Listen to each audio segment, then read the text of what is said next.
పదవచనము. లోతు తన కన్నులెత్తి యొర్దాను ప్రాంతమంతటినీ చూచెను.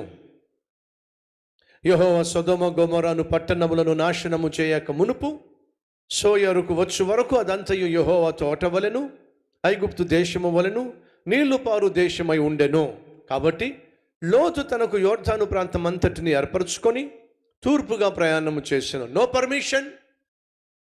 నాయన ఒక పని చేస్తావా? నువ్వు ప్రార్థనాపరుడివి, ఆత్మీయుడివి, పెద్దవాడివి, తండ్రి సమానం.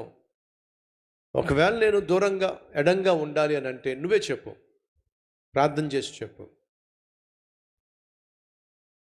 సమాధానంతోనే నేను వెళ్ళాలని ఆశపడుతున్నా, నీ సలహాతోనే వెళ్ళాలని ఆశపడుతున్నా. నీతో గొడవపడి కాదు, నీకు వ్యతిరేకంగా కాదు, లేదా నాకున్న స్వ ఆలోచనతో కాదు. పెద్దవాడివి కనుక, తండ్రి లాంటి వాడివి కనుక నువ్వే చెప్పు నేనేం చేయాలో అన్నా బాగుండేది. లేదా ప్రార్థన చేసి ఇదిగో నువ్వు కుడివైపుకు వెళ్ళు అని చెప్పు, అలాగే చేస్తా, నీ చిత్తమే చేస్తా, నీ ఇష్టమే అది లేదు. ఈరోజు తనకు ఆస్తిపాస్తులు ఉన్నాయి కనుక తన కాళ్ళ మీద తను నిలబడగలరు కనుక ఇప్పుడు ఏమంటున్నాడంటే, ఇప్పుడు ఏం చేస్తాడంటే కళ్ళెత్తి చూశాడంట. చూస్తే ఏం కనిపించింది మన లోతు గారికి? సొదొమ గొమొరా. ఎలా కనిపించిందట? ఏదేను తోట వలె కనిపించిందట.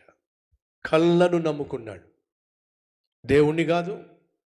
దేవుడు ఏర్పరచుకున్నటువంటి అబ్రహాము యొక్క సలహాను కాదు, తన కళ్ళను నమ్ముకున్నాడు. సొదొమ గొమొర వైపుకి వెళ్ళిపోయాడు, వేరై వెళ్ళిపోయాడు. అలా వేరై వెళ్ళిపోయిన తర్వాత తను సాధించింది ఏమిటి చూద్దాం రండి. ఒక్క పేజీ తిరిగేయండి.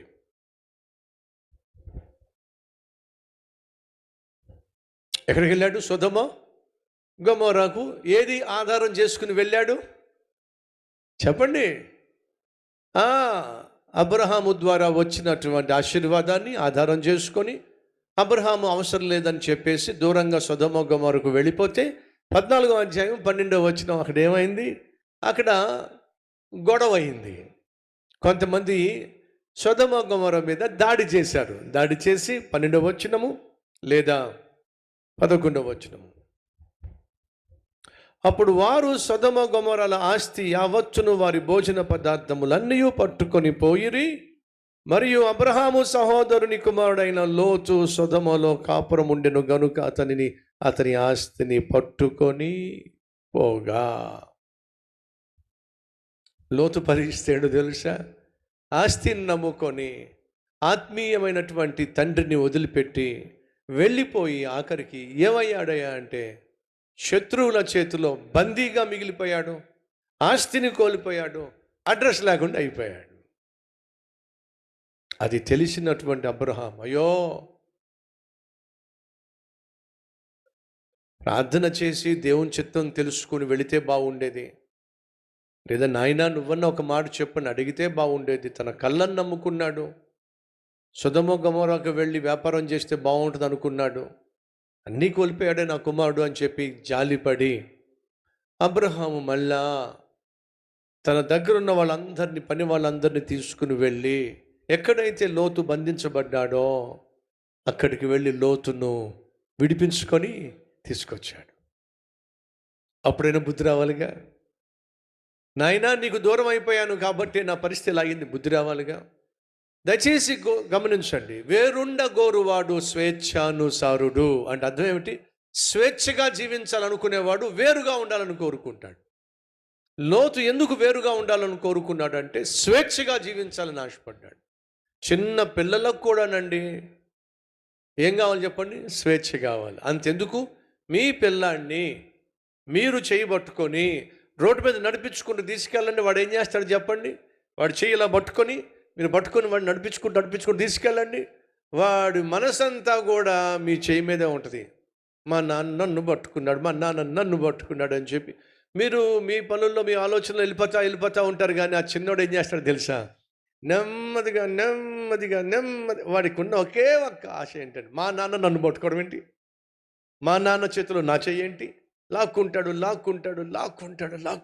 అమ్మయ్య, ఇప్పుడు వాడికి ఏం దొరికింది? స్వేచ్ఛ.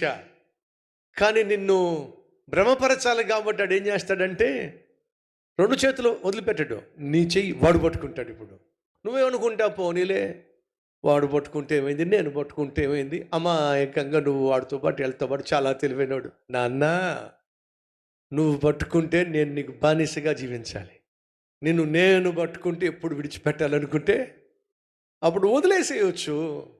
ఆడు బుర్ర అంతా ఏం కోరుకుంటున్నాడు తెలుసా?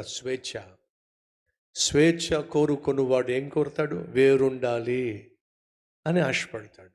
అన్ఫార్చునేట్గా లోతుకు అబ్రహాం యొక్క అధికారం కింద ఉండాలని లేదు, స్వేచ్ఛగా ఉండాలని ఉంది. ఈరోజు మన మధ్య ఎవరైనా ఉన్నారా?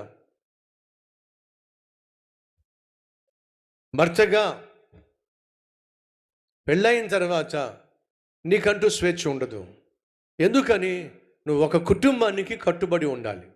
నీ ఇష్టానుసారంగా ఆలోచించడానికి వీల్లేదు, నీ ఇష్టానుసారంగా వ్యవహరించడానికి వీల్లేదు, నీ ఇష్టానుసారంగా నిర్ణయాలు తీసుకోవడానికి వీల్లేదు. కారణం తెలుసా? నువ్వు తీసుకునే ఏ నిర్ణయం అయినా సరే అది నీ భార్యను నీ బిడ్డలను కూడా ప్రభావితం చేస్తుంది. అది మంచి నిర్ణయం అయితే వాళ్ళకి ఆశీర్వాదంగా మారుతుంది, అది పనికిమాలిన నిర్ణయం అయితే వారికి శాపంగా మారుతుంది. కాబట్టి భర్తగా నువ్వు తీసుకునే నిర్ణయాలు ఖచ్చితంగా నీ కుటుంబాన్ని ప్రభావితం చేస్తాయి కనుక ఆ నిర్ణయాలు వాక్యానుసారమై ఉండాలి. అలాగే భార్యగా నువ్వు నీ ఇష్టానుసారంగా నిర్ణయాలు తీసుకోవడానికి వీల్లేదు.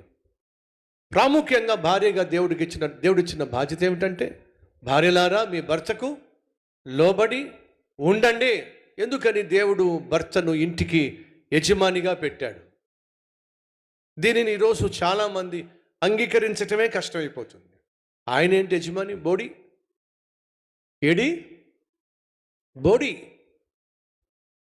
వాడు నాకు యజమాని అంటే, వాడు మా ఇంటికి యజమాని అంటే, వాడి ముఖం వాడికేం తెలుసు? ఇది ఈరోజు ఉన్నటువంటి వ్యవస్థ.